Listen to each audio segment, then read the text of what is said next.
The Paradoxes of Modern Society and the Wisdom to Survive. Number 1.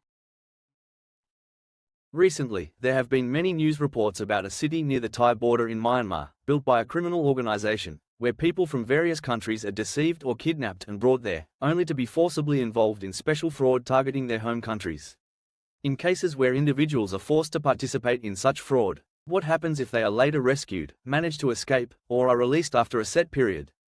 Would they be arrested for fraud? This issue is handled differently depending on the country and specific circumstances, but generally, the following factors are considered: the presence of coercion, criminal intent. If a person was deceived into coming to the location or was forced to participate in fraud under threats or violence, it may be determined that they lacked criminal intent. In such cases, some countries may treat them as victims rather than criminals, leading to protection rather than arrest or prosecution. The individual's actions. If someone was forced to participate but actively engaged in fraud or remained involved for an extended period voluntarily, they might be considered an accomplice. On the other hand, if they attempted to escape or sought help from external sources, their status as a victim could be reinforced. National laws and responses. Many countries have laws protecting victims of human trafficking and forced labor.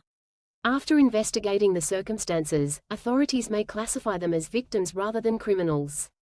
However, in some countries, individuals may still face arrest or prosecution simply because they were involved in fraud, regardless of coercion.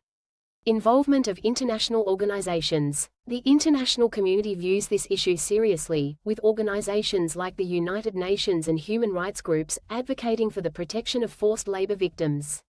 Fraud operations run by criminal organizations in Myanmar are a growing global concern, and efforts to rescue and protect victims are becoming increasingly important.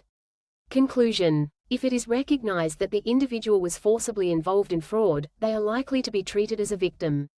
However, the risk of arrest or prosecution depends on national laws and their specific actions. Typically, after being rescued, authorities conduct an investigation to determine how the individual will be treated.